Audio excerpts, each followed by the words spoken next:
Shalom. Kalau kita lihat gambar ini, ya, coba camkan sebentar. Kira-kira gambar apa ini? Ini ilustrasi dari salah satu kisah di Alkitab, di Perjanjian Lama, ya. Di situ ada gambar seorang laki-laki menggandeng dua orang perempuan, ya. Lalu di belakang itu ada lagi gambar seorang wanita, ya, wanita. Cuma, nah ini dia, ini yang kisah menonjolnya di sini, ya. Kalau kita lihat wajahnya itu kemana? Wajahnya ke belakang, ya. Dan kalau gambar ini berwarna, colorful, yang tiga orang di bagian depan itu berwarna, ya, kita lihat.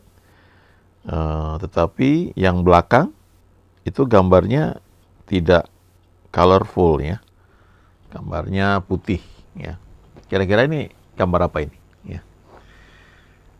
Oke, nah ini kisah mengenai Lot. Waktu itu Lot, ya, dia tinggal di Sodom. Ini ada pelajaran tersendiri, ya, tentang Lot. Bagaimana ketika dia salah memilih, ya, dia memilih sesuatu yang lebih terlihat oleh mata jasmaninya, ya, sehingga dia memilih tinggal di dekat Sodom, padahal Sodom itu jahatnya di hadapan Tuhan. Ya, singkat cerita dia tinggal di Sodom, tapi kemudian kejahatan orang-orang Sodom itu sudah begitu luar biasa, dikatakan di Alkitab sudah sampai kepada Tuhan beritanya, lalu mau dimusnahkan Sodom dan Gomora itu. Nah, tetapi Alkitab berkata Tuhan itu ingat kepada Abraham. Abraham adalah sahabatnya, ya. Lalu keponakan Abraham yang namanya Lot tinggal di Sodom. Jadi ketika Tuhan mau memusnahkan Sodom dan Gomora, maka Alkitab berkata Allah mengingat Abraham, ya. Jadi yang diingat itu Abraham.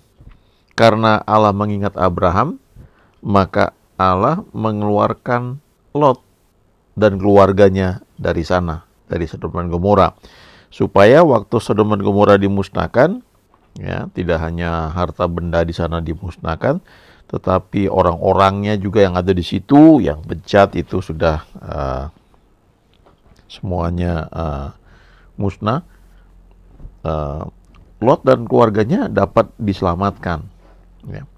Saya pernah lihat satu gambar dari internet, satu kota yang terkenal sangat bejat, ya, dalam perbuatan yang moral, ya. Lalu ketika kota itu dimusnahkan, saya lupa kalau nggak salah Sodom dan Gomora atau kota apa, ya. Tetapi ditemukan itu orang-orang yang hangus, ya, hangus, bukan hanya hangus, ya, tapi mati mendadak, tapi fisik mereka masih berbentuk. Jadi ditemukan seperti fosil-fosil dari orang-orang yang mati, dan ketika matinya itu dalam posisi yang sangat jelas dapat disimpulkan sedang melakukan perbuatan-perbuatan amoral, ya, sedang melakukan perbuatan-perbuatan yang tidak senonoh, yang sedang melakukan tindakan-tindakan yang menunjukkan bahwa mereka orang yang sangat berdosa, ya. Bukan sekedar dosa di hadapan Tuhan, ya, karena kalau di hadapan Tuhan ya pikiran pun sudah masuk bisa dianggap salah, tapi ini secara umum, secara manusia ini sudah termasuk bejat. Nah, jadi ini gambar ketika Lot itu menariknya dua orang anak perempuannya keluar dari Sodom, tapi istrinya tertinggal di belakang. Nah, istrinya menengok ke belakang lalu menjadi tiang garam. Jadi kalau teman-teman pergi ke Israel, kalau masuknya itu dari Mesir, dari perbatasan Mesir dengan Israel, maka nanti eh, akan masuk lewat kota Eliat ya, itu kota yang bagus itu. Kemudian eh, nanti akan lewat satu jalan yang panjang ya, walaupun itu gurun tapi jalannya bagus ya, dan kelihatan teknologi Israel itu membuat daerah tersebut bisa kelihatan hijau ya, beda sekali lah dengan misalnya di daerah Mesir padang gurun yang gersang ya.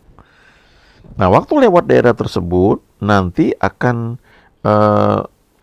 dibawa oleh guide itu kadang-kadang berhenti sebentar. Di situ tempat di mana Sodom dan Gomora dimusnahkan, lalu dia lihat ada bentuk batu yang seperti orang ya, seperti wanita ya, yang gede ya. Dan dikatakan itulah istri Lot yang menjadi tiang garam ya. Ya kalau namanya guide ya, dia berusaha untuk cerita ya sesuatu yang menarik gitu. Tapi ini gambarnya seperti itu di Kejadian 19 ayat 29 ini. Waktu mau dimusnahkan Sodom dan Gomora, maka firman Tuhan berkata, Allah mengingat Abraham. Ketika Allah mengingat Abraham, maka Lot itu dikeluarkan. Jadi Lot itu dikeluarkan bukan karena Allah mengingat Lot, tapi mengingat Abraham. Ya, itu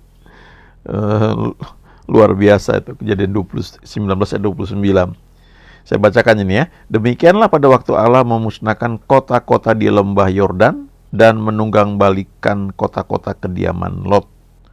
Maka Allah ingat kepada Abraham, lalu dikeluarkannya lah Lot dari tengah-tengah tempat yang ditunggang balikan itu. Jadi ini prinsip tentang persahabatan ya, yang terjadi antara Abraham ya dengan Tuhan. Karena kita baca di Alkitab bahwa Abraham disebut sahabat Allah. Jadi ketika Sodom dan Gomora mau dimusnahkan, maka Lot yang tinggal di situ dikeluarkan, ditolong ya oleh Tuhan. Itu karena Allah ya, atau Tuhan mengingat Abraham. Jadi ini pelajaran penting sekali ya. Kalau kita bergaul dengan Tuhan, kita membangun hubungan dengan Tuhan begitu rupa, yang dikatakan kita kan sahabat Yesus ya di Injil Yohanes pasal 15 ayat 14-15, maka ada banyak privilege atau hak istimewa yang dia berikan buat kita. Ya, bahkan kita punya keluarga, punya istri, punya anak, ya, punya keponakan kalau contohnya di sini ya, itu jadi kena favornya daripada Tuhan yang Tuhan berikan kepada kita. Dalam doa juga begitu. Kenapa kita bisa berdoa mengcover orang lain? Ya salah satunya itu karena kita punya hubungan dengan Tuhan yang kita jaga dengan baik. Jadi perkataan kita tuh seperti, ya bukan seperti, jadi memang sangat berarti ya. Ada banyak contoh di Alkitab ya, nanti mungkin lain waktu saya akan share itu, tetapi saya mau kembali kepada ini ya, gambar ini ya. Nah, itu kan ceritanya ketika sudah mau dimusnahkan ya, maka ada dua malaikat yang diutus untuk membawa Lot ini keluar ya dari Sodom. Waktu itu malaikat itu datang ya, disuruh bawa keluar orang-orang yang kamu kenal ya, sanakmu ya.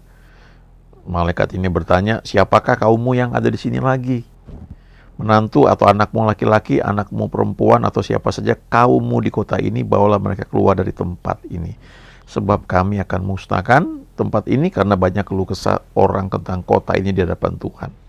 Sebab itulah Tuhan mengutus kami untuk memusnahkannya. Lalu Lot keluar, diajak bicara menantunya, tapi menantunya nggak percaya, dianggap bercanda, ya. Sampai akhirnya fajar sudah menyingsing, ya. Lalu malaikat itu mendesak, ya. Ini terjemahan dalam Alkitab Berita Baik yang pada masa Allah memusnahkan kota-kota di lembah tempat Lot tinggal dahulu, Allah ingat akan Abraham dan menolong Lot melarikan diri.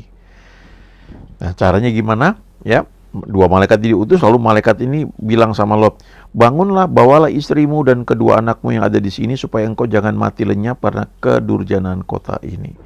Ketika ia berlambat-lambat, maka tangannya, tangan istri dan tangan kedua anaknya dipegang oleh kedua orang itu, sebab Tuhan hendak mengasihani dia. Lalu kedua orang itu menuntunnya keluar kota dan melepaskan di sana.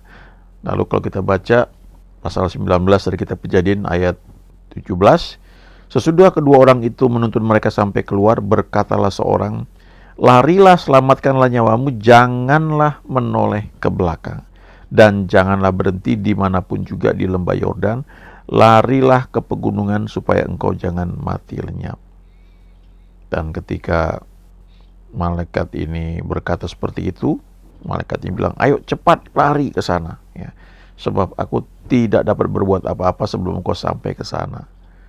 Dan kemudian terjadi hujan belerang dan api atas Sodom dan Gomora, ditunggang balikannya kota-kota itu, ya. Tapi ayat 26 dikatakan begini, istri Lot yang berjalan mengikutnya menoleh ke belakang lalu menjadi tiang garam. Nah, itu tadi gambar yang kita lihat, ya. Jadi ketika awalnya kan kedua malaikat ini gandeng Lot dan istrinya, ya, lalu satu malaikat gandeng Lot dan istrinya, satu malaikat lagi gandeng kedua anak perempuannya. Tapi sampai titik tertentu dilepas dan disuruh, ayo kalian pergi, ya. Jangan nengok ke belakang. Nah, Lot langsung tarik kedua anak perempuannya, tapi istrinya diharapkan bisa jalan sendiri. Nah, belakangan istrinya nengok ke belakang dan menjadi tiang garam. Ini pelajaran penting buat kita, ya. Ketika kita mendapatkan jawaban doa, ya, ada mujizat terjadi, ada Tuhan intervensi, ya. Nah, pada titik tertentu itu harus dilanjutkan oleh kita, ya. Kehendak bebas kita ini, keputusan kita untuk bergerak terus itu ada pada kita. Jadi waktu awalnya itu ditarik ini Lot dengan istrinya oleh satu malaikat, lalu satu malaikat lagi tarik kedua anaknya perempuan. Tapi pada titik tertentu kemudian dilepas dan sampai di luar kota, dilepas di sana, lalu dibilang larilah, gitu. Nah, itu kita yang mesti lakukan bagian kita, ya. Sama juga seperti ketika malaikat melepaskan Petrus dari penjara. Itu kalau kita lihat, ya, Petrusnya tidur, dibangunin sama malaikat, ya. Jemaat mendoakannya dengan tekun. Lalu dibawa keluar, itu pintu penjara terbuka, ya. Rantainya lepas, dibawa keluar, nggak ada yang lihat, nggak ada yang sadar. Itu sudah mujizat supernatural yang terjadi. Tapi sampai di luar, ya, tiba-tiba malaikat itu tinggalkan Petrus. Lalu Petrus harus buat apa? Ya jangan balik lagi ke penjara, segera lanjutkan. Ya, dia mikir sebentar lalu dia pergi ke tempat teman-temannya yang berdoa di sana. Nah, ini juga berlaku dalam kehidupan kita, ya. Waktu kita Tuhan tolong kita, jangan bodoh, jangan mengulangi kebodohan kita, ya. Misalnya kalau kita sakit disembuhkan, ya, secara mujizat. Habis itu lakukan sesuatu yang akan membuat kita tetap sehat. Jangan kembali lagi melakukan sesuatu yang membuat kita itu kena sakit. Makanya harus dibenahi, ya, hidupnya harus ditata ulang, ya, diubah banyak kebiasaannya gitu. Kalau misalnya batuk sakit terus karena merokok, ya, mau jadi disembuhkan Tuhan secara mujizat, ya, paru-parunya oke semuanya, habis itu ya berubah, ya, jangan merokok lagi, ya. Sama juga ketika kita ditolong Tuhan, ya, mungkin karena ada kekhawatiran dalam hidup kita membuat pikiran kita tertekan, ya, sehingga penyakit itu muncul, ya.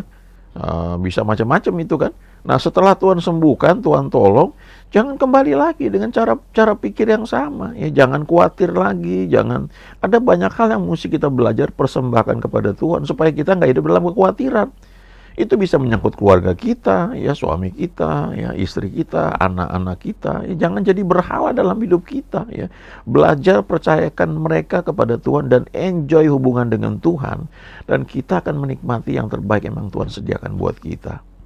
Ya, ini prinsip hubungannya. Ya, terjadi juga ketika seorang perwira di Kapernaum itu datang kepada Yesus, bahkan dia nggak datang, dia kirim orang ya untuk supaya Yesus itu menyembuhkan hambanya, ya, bawahannya. Ini nggak ada hubungan darah ini ya, tapi ada hubungan yang kuat ya, yang baik antara perwira Kapernaum ini dengan bawahannya.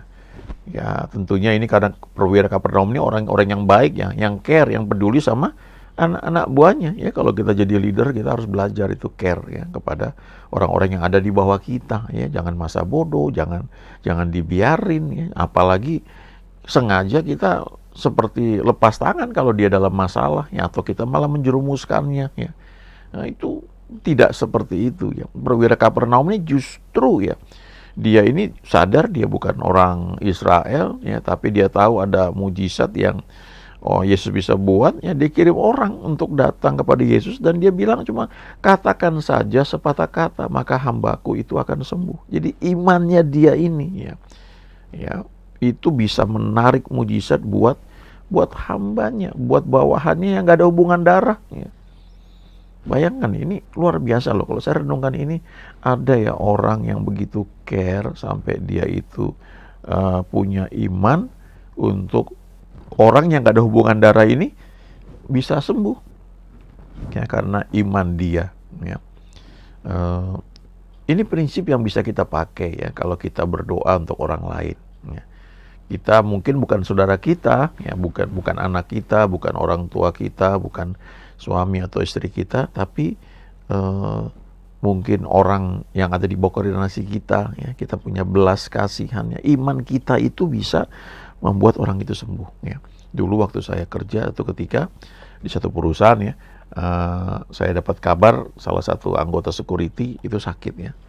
Entah bagaimana saya lupa ceritanya, tapi saya tergerak datang ke rumahnya. Dan itu rumahnya kecil sekali ya, cuma satu kamar ya, dia terbaring dia di tempat tidur. Saya kunjungin, lalu dia mau, saya tergerak, saya doain ya, saya tumpangin tangan ya, dan dia sembuh ya. Sampai itu kejadian membuat orang-orang tuh mungkin jadi wah ya, memang kelihatannya ada kuasa gelap barangkali yang menyerang dia ya.